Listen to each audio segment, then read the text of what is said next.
तो पूर्वी राजस्थान में किरोड़ी कैसे अपने खोए वर्चस्व को बचा पाएंगे, देखना दिलचस्प होगा। लेकिन अब हम आपको दिखाते हैं अलवर सीट पर कौन कौन दावेदार हो सकते हैं। ये सीट अपने आप में सियासी तौर पर बड़ी रोचक है।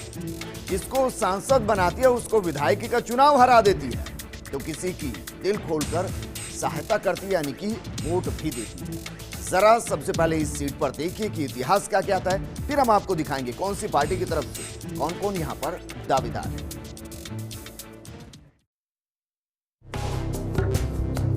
अलवर लोकसभा सीट अपने आप में सियासी तौर पर बेहद शानदार सीट है, जहां 2014 के चुनाव में बीजेपी इतिहास बनाती है और रिकॉर्ड तोड़ वोट से जीतती है।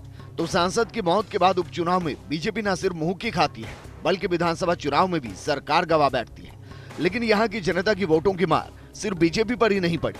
लोकसभा के उपचुनाव में जो डॉक्टर करण सिंह कांग्रेस के हाथ के साथ जीतते हैं, वो विधानसभा चुनाव में तीसरे पायदान पर पहुंच जाते हैं। ऐसे में आपको बताते हैं इस सीट का इतिहास क्या रहा है, क्योंकि एक तरफ भंवर जितेंद्र सिंह है जो अलवर में कांग्रेस की जान है, वहीं जितेंद्र सिंह की मां महिंद्रा कुमारी 1991 में बीजेपी के कमल के निशान के साथ चुनाव जीत सांसद बनी। इस सीट का इतिहास देखिए। 1951 में कांग्रेस के शोभाराम जीतकर सांसद बने। 1957 में कांग्रेस के शोभाराम ने फिर जीत दर्ज की। 1962 में कांग्रेस के शोभाराम को हराकर निर्दलीय काशीराम गुप्ता सांसद बने। 1967 में कांग्रेस के भोलानाथ मास्टर जीते और सांसद बने। 1971 में कांग्रेस के हरिप्रसाद ने जीत दर्ज की, सांसद बने। 1977 में जनता पार्टी के रामजी लाल यादव जीते, सांसद बने। 1980 में कांग्रेस के राम सिंह यादव जीते, सांसद बने। 1984 में कांग्रेस के राम सिंह यादव फिर जीते, सांसद बने। 1989 में जनता दल के रामजी लाल यादव जीते, सांसद बने। 1991 में बीजेपी की महिंद्रा कुमारी चुनाव जीत सांसद बनी। 1996 में कांग्रेस के नवल किशोर शर्मा चुनाव जीते, सांसद बने। 1998 में निर्दलीय महेंद्र कुमारी को हराकर घासीराम यादव जीते। 1999 में बीजेपी से डॉक्टर जसवंत यादव जीते, सांसद बने। 2004 में कांग्रेस के डॉक्टर करण सिंह यादव जीते, सांसद बने। 2009 में कांग्रेस के जितेंद्र सिंह जीते, सांसद बने। 2014 में कांग्रेस के जितेंद्र सिंह को हराकर बीजेपी के महंत चांदनाथ जीते। 2018 के उपचुनाव में बीजेपी के जसवंत यादव को हराकर कांग्रेस के डॉक्टर करण सिंह जीत गए। अलवर में अब तक हुई लोकसभा चुनाव के आधार पर देखा जाए तो कांग्रेस पार्टी के उम्मीदवार लगातार 2 बार जीते हैं और उसके बाद फिर दूसरी पार्टी के उम्मीदवार ने जीत दर्ज की।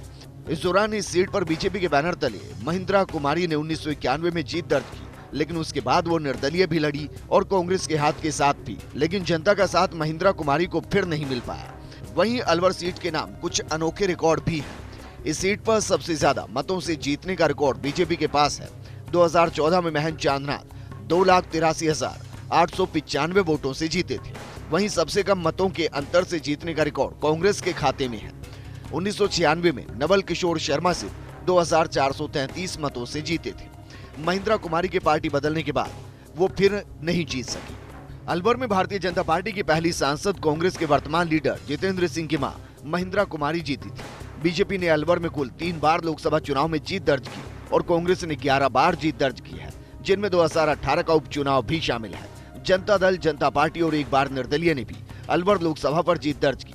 2014 के चुनाव में कांग्रेस के खिलाफ और मोदी के पक्ष में लहर थी, लेकिन महंत चांदनाथ के बीमार होने और लोकसभा क्षेत्र में वक्त नहीं देने से लोग नाराज नजर आए। महंत चांदनाथ के निधन के बाद हुए उपचुनाव में कांग्रेस के डॉक्टर करण सिंह यादव को 1,96,000 से ज्यादा मतों से चुनाव जिताकर संसद भेज दिया। लेकिन मतदाताओं का मूड देखिए। जनवरी में जिस डॉक्टर करण सिंह यादव को संसद भेजा था, दिसंबर में उन्हीं को किशनगढ़ बास से विधानसभा चुनाव में तीसरे नंबर पर पहुंचा दिया। यानी यहाँ का चुनाव न सिर्फ जातिगत आधार पर होता है, बल्कि भावनाओं के आधार पर भी चुनाव लड़ा जाता है। अलवर से अश्विनी यादव की रिपोर्ट, फर्स्ट इंडिया न्यूज।